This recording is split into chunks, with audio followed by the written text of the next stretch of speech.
আসসালামু আলাইকুম। Hello viewers, technical icon পরিবারের পক্ষ থেকে আবারও একটি নতুন ভিডিও নিয়ে আপনাদের সামনে আমি হাজির হয়েছি, মোহাম্মদ মাহফুজুর রহমান।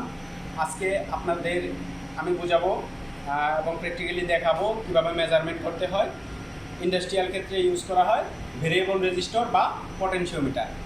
আমাদের ইন্ডাস্ট্রিতে বিভিন্ন ধরনের পটেনশিওমিটার বা ভেরিয়েবল রেজিস্টর ব্যবহার করা হয়ে থাকে। এর মাঝে সচরাচর আমরা দুই ধরনের ব্যবহার বেশি হয়। এর মাঝে এটা হচ্ছে রোটারি ভেরিয়েবল রেজিস্টর, যেটা রোটেশন একটা নির্দিষ্ট অক্ষের মাঝে এটা ঘূর্ণন করে। আর এগুলো হচ্ছে লিনিয়ার পটেনশিওমিটার।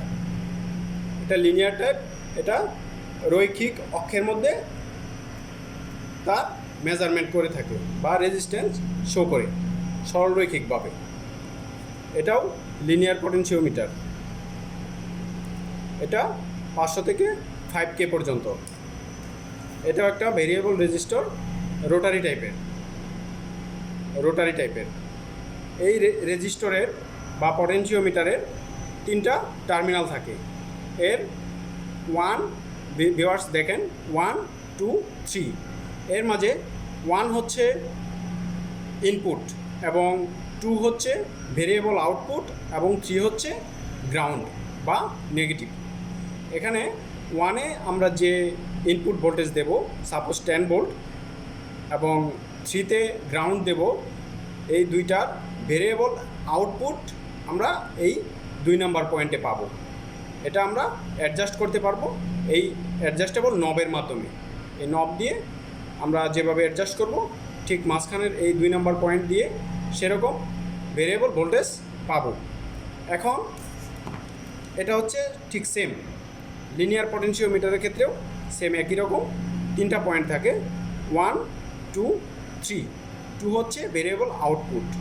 আর এটা হচ্ছে জ্যাক টাইপ, তাই এরকম দেখতে পাচ্ছেন। আর এই যে লিনিয়ার, এটাও লিনিয়ার, এটাও একটা জ্যাক টাইপ, পিন টাইপ।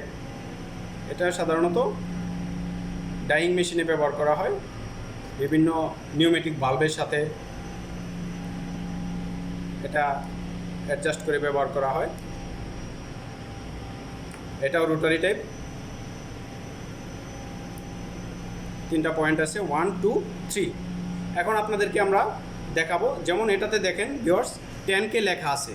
অনেক পটেনশিওমিটার আছে যেটাতে আপনার কোনো কিছু লেখা থাকে না।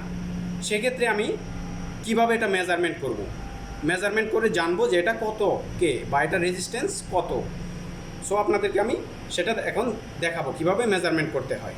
এবং সো ভিউয়ার্স, আপনাদেরকে আমি একটি ডিজিটাল মাল্টিমিটারের সাহায্যে মেজারমেন্ট করে দেখাবো এই পটেনশিওমিটারটি।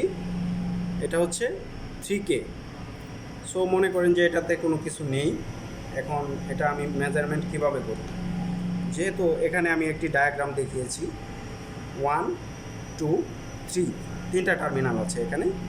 এখানকার 1 টার্মিনালটা হচ্ছে প্লাস ইনপুট ভোল্টেজ, আর 3 নম্বর টার্মিনালটা হচ্ছে গ্রাউন্ড বা কমন ভোল্টেজ ধরা হয়, নেগেটিভ ভোল্টেজ। আর 2 নম্বরটা হচ্ছে ভেরিয়েবল আউটপুট। আমি এখানে যে ভোল্টেজটা দেব তার ভেরিয়েবল আউটপুট 2 নম্বর পয়েন্টে আসবে।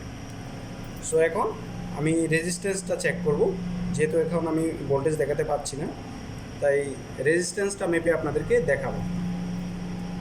ভিউয়ার্স, এটা হচ্ছে 3 নম্বর গ্রাউন্ড পয়েন্ট, আর এটা হচ্ছে 1 নম্বর। তো 1 আর 3 ধরলে আমি দেখতে পাচ্ছি এটা 3K দেখাচ্ছে। মানে এই প্লাস 1 নম্বর আর 3 নম্বর ধরলে আমি টোটাল ভেরিয়েবল রেজিস্ট্যান্সটা পাচ্ছি। এখন আমার আউটপুটে ভেরিয়েবলটা কি রেজিস্ট্যান্স শো করছে সেটা দেখাবো। এই যে ভিউয়ার্স, 2 নম্বর পয়েন্টে ধরলাম। এখন দেখেন এখানে 0.70K। আমি নবটা একটু ঘোরাচ্ছি, এই দেখেন রেজিস্ট্যান্স বেড়ে গেছে 1.107K। সো এখন আমি একটু ক্যালকুলেশনে আসি, নবটা মুভ করব না। এখন আমি পেয়েছি 1 আর 2 মেজারমেন্ট করে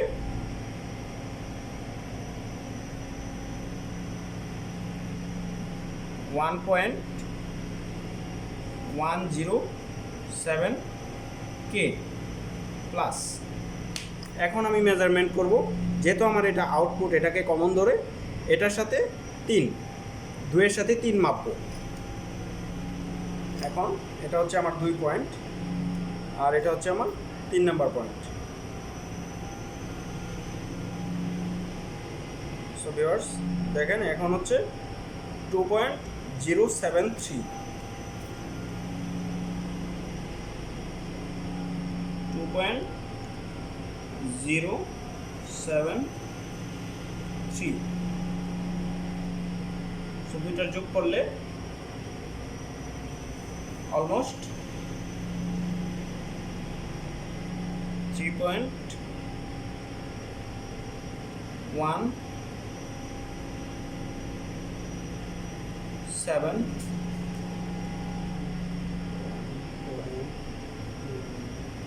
এরকম পাওয়া যায়। অ্যাভারেজ ক্যালকুলেটর দিয়ে করলে অ্যাকুরেট পাওয়া যাবে।